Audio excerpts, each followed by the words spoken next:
Lights, camera, action! How's it going, everybody? Anyways, guys, how are you going? How are you going? Like, what? Sorry, I got a little hot in here. First of all, guys, what I want to say is Happy Easter. I hope you all are enjoying yourselves. And at the time I'm filming this video, it's actually the day before Easter, and I had just finished watching Sinners. And I've heard some amazing things about this film. Some people are saying it's like almost the Titanic of our time. So I had to see it for myself. When I saw these reviews and these articles about it, I refused to, read past the title. I walked into that theater completely blind to what I was about to see. And that is what today's video is going to be about. But before that, you see, you like what I did there? Before I go into the deep dive about the movie and everything and what my thoughts are, I wanted to talk about something. Now, for all my long-term followers who have been there since, day one, back when I was, using YouTube gaming to make videos, I'm sure most of you remember back when I would do the interviews for the musicals and the plays that I would do at my middle school. And they were actually some of the best miniseries that I did during that time.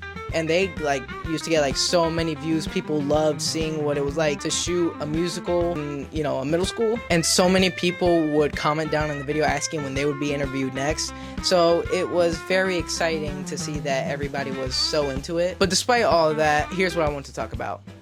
This is Jaden, and Jaden was in some of those videos. He was actually always either an actor or he was working somehow with stage crew. Since then, Jaden has continued the tradition of doing the interviews and the behind the scenes for all of the projects that they've been working on since I left. It was very heartwarming to find out that he was making those types of videos. It was just nice to see that the tradition was being kept alive and that it was in the hands of somebody who actually cared. And this is me saying, guys, go check out Jaden's channel. I'm gonna link it right there. Well, that's not really the link. I'll have the link in the description, but that is your little image right there so you get to see. But I think you guys would really love his commentary and his vibe that he gives off in every video.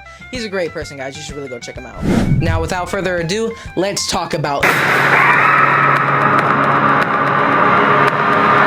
Now, before we get into the whole deep dive and my opinion on the film, I wanted to talk about the film's director real quick, Ryan Coogler. Now, Ryan Coogler, he's put out a couple bangers the past couple of years. He directed all 3 Creed movies, Black Panther and Black Panther Wakanda Forever. He even did Judas and the Black Messiah, and obviously Sinners. And as you can clearly tell, he's worked with Michael B. Jordan a lot, which probably explains why he got the role on the spot for this film. And Ryan Coogler did something groundbreaking. Warner Brothers was in desperate need of a banger. They really needed a good film to come out. And I'm not gonna lie to you guys, these past couple of years, well, I wouldn't say years, I would say from for the past maybe 4, maybe 3 years, most of these films that have been coming out, low-key were trash. And I'm pretty sure you all could tell, I love film.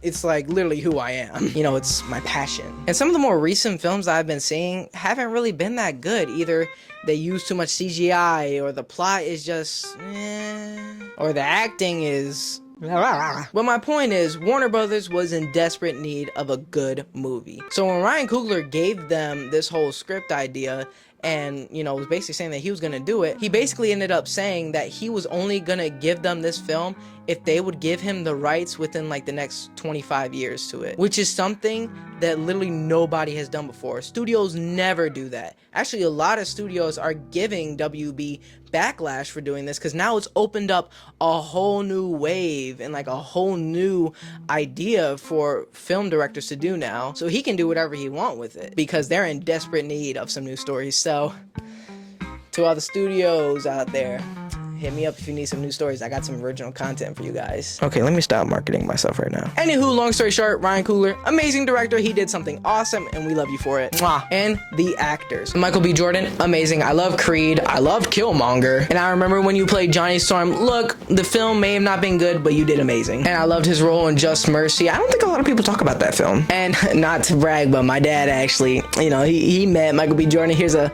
little picture right here. It was back when he was teaching him how to act for Creed, because, Yeah. I'm just playing. They met because he worked for the Sixers. But still cool. Then we got Haley Steinfeld, and I gotta say, Hawkeye, that was amazing. Then there's Arcane and Spider-Verse. Look, she is amazing. And guys, let's not forget our Asian representation with Lee Chun-Li's in this film. The girl from Billy and Billy and Sex Life and The Exodus, right? Miles Canton, which I've never heard that name before. I've never seen him in anything besides Sinners. And hold on, let me actually look this up. He was okay, so I see he was an R&B singer making out his... Okay, so The Sinners was his first film. Okay. Yeah, so Miles Canton, this was his first role. I actually thought it was pretty good what he did. Oh yeah, and I forgot Omar Benson's in this film too. You know, the guy from Ballers and 8 Mile? I actually first saw him in The Sorcerer's Apprentice. Anywho, you got your chance to meet the cast. Now, let me give you the overview on this story. It's gonna be very brief, but I'm gonna give you your spoiler warning. Do not watch this video if you have not seen Sinners. If you want to skip past this whole thing and just go straight to what I thought, I want you to go here, then go here, and maybe go here. Got that? Great. The story opens up with our guy Sammy, who's played by Miles Canton. He gets out of his car and he's beat and bad. He's got a broken guitar in his hand, and he goes into the church where we meet his father, who ends up being the pastor. They end up praying for him, and then we jump to yesterday. You know, the day before he looked all like that. Once we get our flashback, we end up meeting the Smokestack brothers, both played by Michael B. Jordan. Smoke and Stack. Nah, we cousins. Shit, my bad, Stack. They also inspired my whole attire, if you didn't notice. They end up buying this whole rinky-dink establishment from this white guy, which,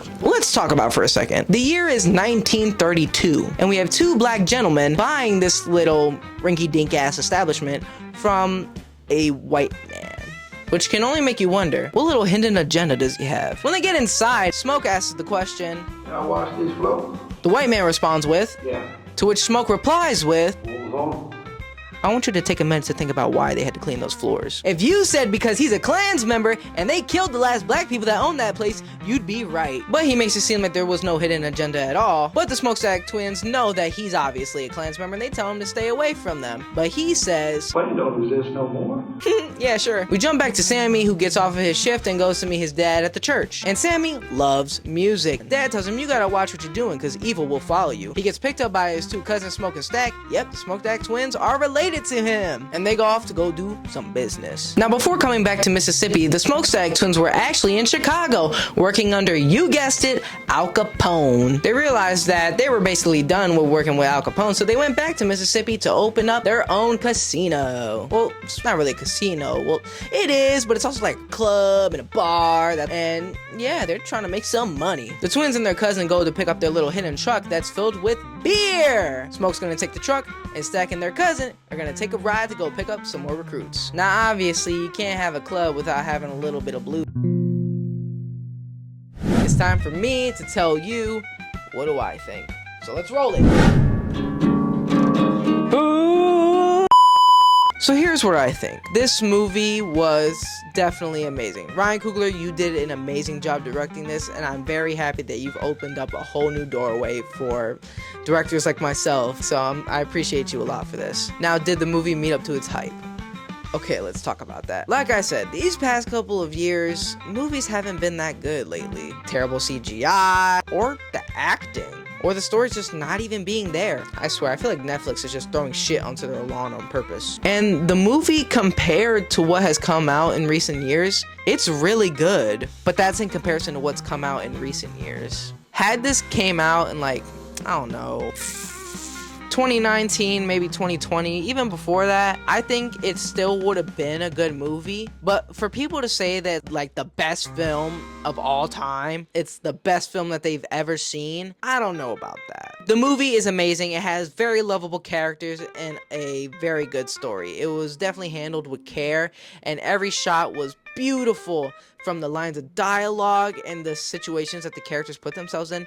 Amazing. Now, remember, I said I walked into this movie blind. I had no idea we were going to see vampires versus Black and Asian people. I just thought it was going to be another movie depicting racism and basically how people persevered through it with the power of friendship. But it wasn't that. Well, it was. They still had to face racism with the KKK and everything, and it did end off in a good note with Michael B. Jordan killing the KKK members and Sam ending up living his life. It had a very good ending and a supporting cast that really made the story work. But for it to be called the best film of all time, I don't know about that. Do I think it's good? Yes. Is it the best film of all time? Probably not. For example, Get Out. Literally, it's one of the most highest grossing films of all time because it was one of its kind. The idea of basically white people magic, where they put the souls of their older folk into young black bodies, it was crazy, especially when the main character had to find it out. It was just, you wouldn't expect that. There's literally nothing else that I could find that comes even close to that idea. Now, the thing with Sinners, it's basically kind of like Abraham Lincoln versus vampires, but it's a lot better than that, obviously. We had better actors and characters and CGI and all that. I really did like Sinners, and I felt like I would take Sinners over Get Out. But then again, I haven't seen Get Out in like 5 years already. Is it one of its kind? Not really. Did it kind of throw me a couple curveballs? Yeah, but then again, I walked in there with a blind eye. In shorter words, I think it was a good movie, but it was just a little bit overhyped. Another thought that I had was, I feel like the reason why people are calling it the best film of all time is because it came out at the right time. Like I said before, some movies that they're putting out now, they don't really have the same feeling anymore. It's like now Hollywood is just taking in anything that they can get, and then they just give it a good budget, and then when it comes out, people are disappointed. But then again, I probably would have never really pushed myself to really go see the movie had I never saw those reviews on it. The one thing that really fingers my butterfinger is the fact that the whole battle between the humans and the vampires could have been avoided had Lee's character never told them to come in. But I understand, had she never done that, we wouldn't have a movie to watch, so I guess it gets a pass. So is it a bad movie? No, it's actually really good. But is it the best film of all time? No, it's not. Is it better than the most recent movies that's come out lately? Yes, we need more films. We need more people to take notes from Ryan and, really look at what he's been doing these past couple of years, because he's doing something right. Now, I'm not one to really add decimals to my rating, so I'm just going to give you a solid 8 on this. Now, the reason why I'm giving it an 8, which is obviously because I felt like it was overhyped and everything, but it was still a good movie for what it was. Especially at the time it's coming out right now, Hollywood movies aren't doing so good. Captain America Brave New World. So guys, I want to thank you all for watching my review on Sinners, and it's good to be back. I know I've been gone a little bit, due to, working on Detective Carter back in action and, with everything that happened with Taro recently, which I'll get into it within another video. But I hope you guys have a great Easter. During this time, I'm probably at Dave & Buster's right now. There's something in my guitar. Yeah, during this time, I'm probably at Dave & Buster's right now, living my life, playing the Injustice game. And I hope you're doing something with your families and spending some quality time with people that you care about. Sorry for the stutter. So guys, I want to thank you for watching today's video. Be sure to like, comment, subscribe, and I'll see you Nas Looney Tunes in another one. Bye.